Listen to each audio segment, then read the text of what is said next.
प्रिय विद्यार्थियों, प्रश्नावली 11 के आज हम दूसरे भाग को लेकर मैं आपके बीच उपस्थित हूँ। दूसरा भाग महत्वपूर्ण इसलिए बनता है क्योंकि इस भाग में जो भी प्रश्नों पर हम बात करेंगे, आपको लग रहा है कि फिल इन द ब्लैंक्स यानी रिक्त स्थानों की पूर्ति हमको करनी है। हमें पता है एक एक वर्ड यहाँ पर हमें इन जो रिक्त स्थान में भरना है, लेकिन ये प्रत्येक लाइन महत्वपूर्ण बनती है कब? जब हम आने वाले जो सिद्ध करने वाले प्रश्नों को वहाँ पर हम सरल करेंगे। तो आप एक एक प्रश्न पर आप बिल्कुल बहुत अच्छे से आप इसको समझते हुए चलें, क्योंकि आने वाले प्रश्नों में ये जो छोटे छोटे प्रश्न हैं इनका उपयोग हम वहाँ पर बड़े आसानी से करेंगे। पहला ही प्रश्न है 11.1 का कि रिक्त स्थानों की पूर्ति कीजिए। सभी व्रत ... होते हैं। अब आपको पता है ये जो 11वीं प्रश्नावली है ये समरूपता वाली प्रश्नावली है। यहाँ पर दो ही परिभाषाएं मैंने आपको बताई थी, समरूपता और सर्वांग समता की, जो कि मैंने भाग 1 में बताई थी। इसने कहा सभी व्रत, सभी की जगह हमने ले लिए 2 व्रत, एक तो ये व्रत ले लिया और एक ये व्रत ले लिया। सभी के साथ बात हो रही है, सभी के साथ यानी और भी ले लो बहुत सारे, ये बहुत सारे व्रत ले लिए। अब मैंने ये जो 4 चित्र बनाए, 4 चित्र बनाने के पीछे पीछे मेरी सीधी सीधी आपके पास ये बात पहुंचानी है कि सभी व्रत क्या होते हैं, इसके बारे में आपको समझना है। जैसे ये व्रत है, इस व्रत को इसके ऊपर रख देता हूँ मैं, तो क्या ढकेगा कि पूरा पूरा नहीं ढकेगा? तो नहीं ढकेगा तो इसका अर्थ ये हो गया कि सर्वांग समता की जो परिभाषा थी वो तो फेल हो गई यहाँ पर। तो बस्ती क्या है? समरूपता। रूप आप देखो इनका बिल्कुल समान है कि नहीं है? तो अगर इसको रूप समान है, और रूप समान वाली बात हमने करी थी वहाँ पर, और वो कौन सी परिभाषा में करी थी? आप कहोगे समरूपता में। समरूपता यानी सम यानी समान, रूप यानी उसका रूप। तो यहाँ पर देखो इसका जो रूप है वो क्या है? समान है। ये व्रत है, ये व्रत है, ये व्रत है, ये भी व्रत है। तो आप कहोगे कि सभी व्रत क्या होते हैं? समरूप होते हैं। सर्वांग सम नहीं होते, क्योंकि सर्वांग सम इसलिए नहीं होते, हो सकता है ये छोटा वाला व्रत है, इसको उठा के इस पे रखेंगे तो पूरा पूरा नहीं ढकेगा। तो हमारा मानना यह है प्यारे विद्यार्थियों कि इसके लिए जो आंसर होगा वो होगा, कौन सा होगा? आप कहोगे सर सभी व्रत समरूप होते हैं। कौन से होते हैं? समरूप होते हैं। पहला हमने फिल इन द ब्लैंक्स भरा। अब दूसरे नंबर पे आते हैं, सभी वर्ग होते हैं। सभी की बात कर रहा है वो, सभी वर्ग, ये एक वर्ग ये बना दिया मैंने, फिर एक वर्ग ये बना दिया मैंने, फिर ये एक वर्ग ये बना दिया मैंने। अब देखिए यहाँ पर आकार तो क्या है? वर्ग के जैसा है, यानी वर्ग है, ये भी वर्ग है और ये भी वर्ग है। अब आप इसको उठा के इसके ऊपर रखोगे तो पूरा पूरा नहीं ढकेगा। क्यों? क्योंकि जैसे 2 2 2 2, जैसे ये आ गया 3 3 3 3, 4 4 4 4। आप कहोगे सर इनका जो रूप है, रूप यानी वर्ग के आकार का है, और इसकी जो माप है, माप क्या है? अलग अलग है। ये 2 2 सेंटीमीटर का है, ये 3 3 सेंटीमीटर का, ये 4 4 सेंटीमीटर का। तो इसको उठा के इसके ऊपर रखेंगे तो पूरा पूरा ढकेगा ही नहीं। तो सर्वांग सम वाली बात तो वहाँ पर समाप्त हो जाती है। आती कौन सी बात है? अब आती है समरूपता की। रूप इनका एक जैसा, यानी सभी व्रत कैसे होते हैं? सभी वर्ग, व्रत नहीं, सभी वर्ग कैसे होते हैं? आप कहोगे यहाँ पर भी क्या लिखेंगे हम? समरूप होते हैं। सभी वर्ग कैसे होते हैं? समरूप होते हैं। अब आता सभी त्रिभुज समरूप होते हैं। कौन से त्रिभुज? जैसे मैंने यहाँ पर एक त्रिभुज बनाया, ये 2 ये 2 ये 2, ये 60 और ये 60। फिर देखिए यहाँ पर ये 60 ये 60 ये 60, ठीक है। ये 3 और ये 3, ठीक है। अब देखिए मैंने यहाँ पर बनाया आपके लिए, कौन सा त्रिभुज है ये? आप कहोगे सर समबाहु त्रिभुज है। समबाहु त्रिभुज की परिभाषा क्या बनती है? वह त्रिभुज जिसके जो तीनों कोण होते हैं वो क्या होते हैं, बराबर बराबर माप के होते हैं, और तीनों कोणों का जो जोड़ होता है त्रिभुज के वो कितना होता है, 180 का होता है। तो प्रत्येक कोण कितने कितने डिग्री के हो गए, 60-60 डिग्री के हो गए। अतः अब आते हैं इसकी भुजाओं पर। इसकी भुजा 2 सेंटीमीटर, 2 सेंटीमीटर, 2 सेंटीमीटर, इसकी भुजा 3 सेंटीमीटर, 3 सेंटीमीटर, 3 सेंटीमीटर। अब आप कहोगे कि ये जो त्रिभुज है, ये त्रिभुज कौन से त्रिभुज हैं? आप कहेंगे सर ये त्रिभुज है समबाहु त्रिभुज। और समबाहु त्रिभुज क्या होते हैं? सभी समबाहु त्रिभुज कैसे होते हैं? आप कहोगे कि सभी समबाहु त्रिभुज समरूप होते हैं। तो यह इसका जो आंसर होगा, या रिक्त स्थान जो भरेंगे वो क्या भरेंगे हम? समबाहु त्रिभुज वाला भरेंगे। अब देखिए यहाँ पर भुजाओं की संख्या समान वाले दो बहुभुज समरूप होते हैं। समरूप से तात्पर्य, आप परिभाषा आपको मैंने समरूप वाली बताई रखी है। तो बराबर कब होते हैं? देखिए यहाँ पर, जैसे मैंने यहाँ पर लिखा, ये बहुभुज मैंने तो ये ले लिया, त्रिभुज ही ले लिया, ए बी और ये सी, ठीक है। यहाँ पर दे रखा है समान संख्या वाला, जिसकी भुजाएं क्या है, बराबर हो, ये दूसरा ले लिया, ए बी और सी। इसने कहा समरूप होते हैं। समरूप की परिभाषा में मैंने आपको बता रखा है कि दो जो भुजाएं समान वाले जो बहुभुज हैं, उन बहुभुजों में यदि उनके संगत कोण, किसके संगत कोण की बात करेंगे हम? जो ये बहुभुज है इसके जो संगत कोण, जैसे ये 60 का तो ये भी 60 का होना चाहिए, ये 60 का तो ये भी 60 का होना चाहिए, ये 60 का तो ये भी 60 का होना चाहिए, ठीक है। यानी इनके जो संगत कोण हैं, कौन से कोण? आप कहोगे इनके संगत कोण कैसे होने चाहिए? समान होने चाहिए। तो यहाँ पर लिखेंगे संगत कोण समान होने चाहिए, ठीक है। अब चलो ये कोण बराबर हो गए, ये कोण इसके बराबर हो गया, ये कोण इसके बराबर हो गया, ये कोण इसके बराबर हो गया, ठीक है। अब नंबर 2 में इनकी जो संगत भुजाएं हैं, संगत भुजाएं कैसी होनी चाहिए? आप कहोगे सर जो संगत भुजाएं होती है उनका अनुपात कैसा होना चाहिए? समान होना चाहिए। जैसे आप कहोगे ये 1 है, जैसे ये 2 है, ये 3 है, जैसे ये 6 है, ये 4 है, ये 8 है। आप ध्यान दो, ये इसका अनुपात इसके साथ हो रहा है 1:2। यहाँ पर 3 और ये 6 है तो वही 1:2। यहाँ पर 4 और 8 है वो 1:2। यानी कि जो दूसरी लाइन हमको यहाँ पर लिखनी है वो दूसरी लाइन ये है कि संगत भुजाओं का अनुपात कैसा होना चाहिए? समान। तो यहाँ पर लिखेंगे संगत भुजाओं का अनुपात कैसा होना चाहिए? समान होना चाहिए। तब क्या होगा? भुजाओं की समान संख्या वाले दो बहुभुज क्या होंगे? समरूप होंगे। यानी समरूप होने के लिए 2 कंडीशन आपको चाहिए। पहली, एक तो संगत कोण क्या होने चाहिए? उसके समान होने चाहिए।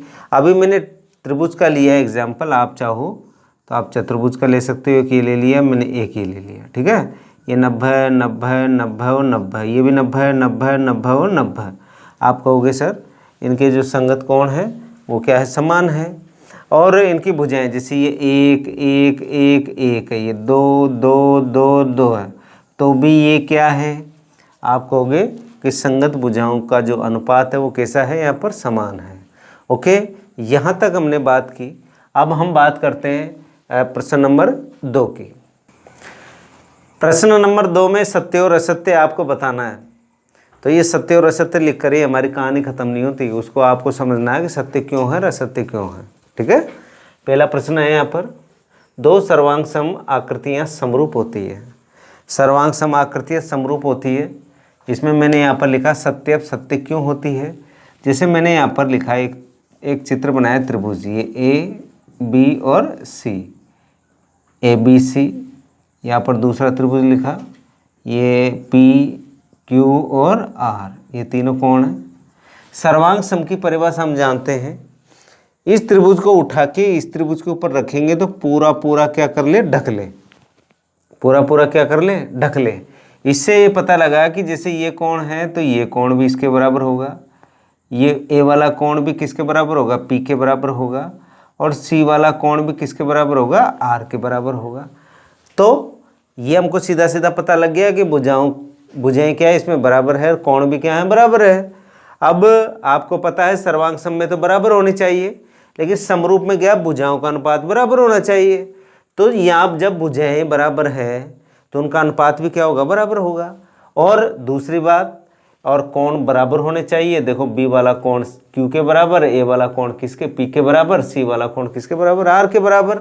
तो हम कह देंगे कि दो सर्वांग सम आकृतियाँ क्या होगी, समरूप होगी। ठीक है।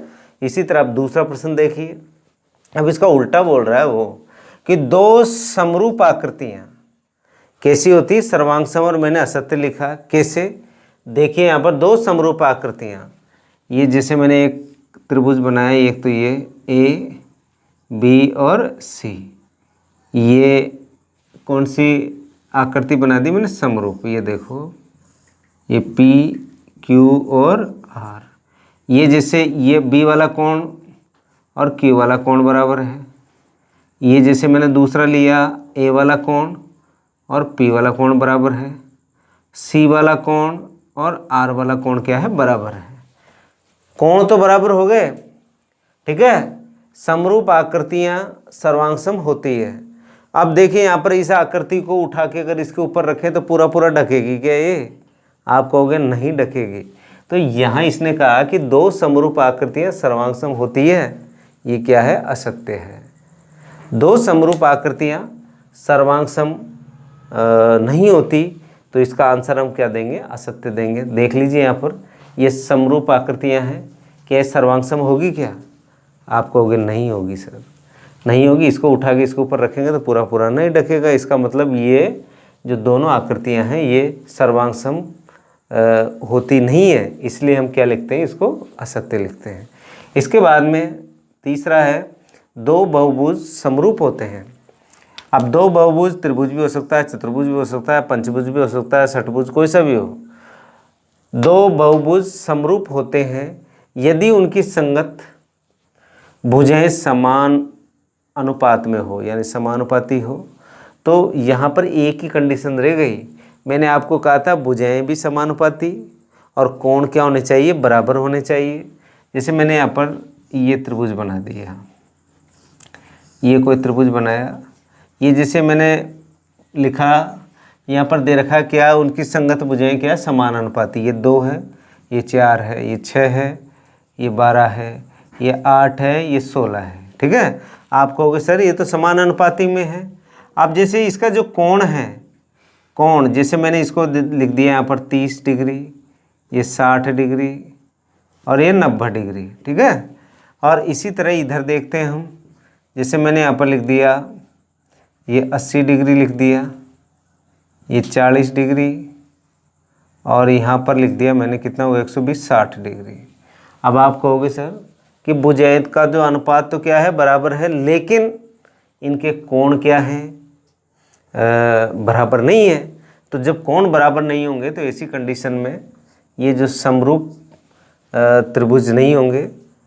वहाँ पर मैंने त्रिभुज लिया है, चतुर्भुज होता तो अगर बराबर कोण नहीं है लेकिन भुजाओं का जो अनुपात है वो बराबर है, तो आप कहोगे कि दोनों कंडीशन हो, दोनों। इसके नीचे जस्ट वाले इस प्रश्न में दे रखा है, आप देखोगे कि दो बहुभुज समरूप होते हैं यदि उनकी संगत भुजाएं समानुपाती एवं संगत कोण कैसे हो, बराबर हो।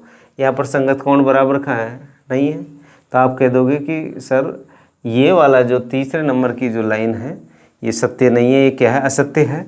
और चौथे नंबर में मैंने आपको 2 कंडीशन के लिए कहा था, अभी हमने जो लास्ट वाला किया था सवाल, वहाँ पर मैंने आपको कहा था कि इनकी संगत भुजाएं समान अनुपात में हो, यानी समानुपाती हो, और इनके संगत कोण कैसे होने चाहिए, बराबर होने चाहिए। तो ऐसी कंडीशन में दो बहुभुज, चाहे त्रिभुज हो, चाहे चतुर्भुज हो, चाहे पंचभुज हो, चाहे षटभुज हो, ये त्रिभुज कैसे त्रिभुज होंगे, समरूप त्रिभुज होंगे, चाहे वो त्रिभुज कोई सा भी हो। और बहुभुज की बात करें, यानी त्रिभुज हो, चतुर्भुज हो, पंचभुज हो, षटभुज हो, अगर ये दोनों कंडीशन है उसमें फॉलो होती है तो दोनों बहुभुज कैसे होंगे, समरूप होंगे। और दोनों कंडीशन अगर फॉलो नहीं होती है तो आप कहेंगे कि दोनों बहुभुज समरूप नहीं होंगे। ठीक है, तो यहाँ पर तो हाँ की बात कर रहा है, क्योंकि संगत भुजाओं का जो अनुपात बराबर एवं संगत कोण कैसे हैं यहाँ पर बराबर हैं, तो हम कह देंगे कि दोनों बहुभुज कैसे होंगे, समरूप होंगे। अब आ जाओ नीचे वाले में, ये तीनों एक ही सवाल है, ध्यान रखना, अलग अलग नहीं है। ऊपर वाले में भुजाएं दे रखी है, कोण गायब है, और नीचे वाले में देखो दो बहुभुज समरूप होते हैं यदि उनके संगत कोण क्या हो, बराबर हो। संगत कोण एक से काम थोड़ी चलेगा, आपको क्या चाहिए, दो कंडीशन चाहिए। संगत कोण तो चलो बराबर हो गया, ठीक है, लेकिन कम क्या पड़ रही है, आप कहोगे संगत भुजाएं नहीं दी यहाँ पर। जब संगत भुजा नहीं है तो ये सत्य नहीं होगा, क्या होगा, ये असत्य होगा। तो प्यारे विद्यार्थियों, ये छोटी छोटी लाइनें आपको याद होनी चाहिए कि भाई प्रत्येक जो सर्वांगसम आकृतियाँ होती है, यहाँ पर दे रखा दो सर्वांगसम आकृतियाँ समरूप होती है, बिल्कुल होती है, लेकिन दो समरूप आकृतियाँ सर्वांगसम नहीं होती है। यहाँ पर होने के लिए कहा था तो हमको पता नहीं होती, इसलिए हमने क्या लिखा यहाँ पर, असत्य लिखा। और दो बहुभुज समरूप होते हैं, कब होते हैं, जब उनकी संगत भुजाएं समान अनुपात में हो और उनके संगत कोण बराबर हो, ये तो सत्य है। ऊपर इसने क्या संगत भुजाएं दे रखी है, लेकिन इसने कोण का नाम नहीं लिया, इसलिए हमने इसको क्या कह दिया, असत्य कह दिया। और जो 5वें नंबर पे दो बहुभुज समरूप होते हैं यदि उनकी संगत कोण क्या हो, बराबर। कोण के लिए कहा है, अब क्या भूल गया है, भुजाएं भूल गया, तो हम कह देंगे यहाँ पर कि ये जो प्रश्न नंबर 5 है ये क्या होगा, असत्य होगा। इस तरीके से हम इन कथनों को आप सत्य असत्य तक ही नहीं रहने दें, आप इसको बिल्कुल आत्मसात कर लें, क्योंकि जब बड़े प्रश्न हम करेंगे, हल करेंगे, तो इनका हम उपयोग वहाँ पर करेंगे। जैसे दो आकृतियों को हो सकता है हमको समरूप सिद्ध करना पड़ जाए, हो सकता है दो आकृतियों को सर्वांगसम सिद्ध करना पड़ जाए। तो ये छोटी छोटी बातें आपको जहन में बिल्कुल चिरस्थायी रूप में विराजित हो जानी चाहिए, ऐसा मेरा मानना है। आगे बढ़ते हैं, प्रश्न नंबर 3। क्वेश्चन नंबर 3 में कहा उसने कि आपको समरूप आकृतियों के दो उदाहरण आकृति बनाकर देने हैं। अब समरूप आकृति की परिभाषा आपको पता है कि दो बहुभुज, इसने आकृति की बात की है, हम कोई सी भी आकृति ले सकते हैं। इसकी एक कॉमन परिभाषा मैंने लिखी कि दो बहुभुज समरूप होते हैं यदि उनकी संगत भुजाएं समानुपाती एवं संगत कोण कैसे हों, बराबर हो। तो सबसे पहले ये जो मैंने आपके लिए बहुभुज लिया है, इसमें हम सबसे पहले बात करते हैं त्रिभुज वाली।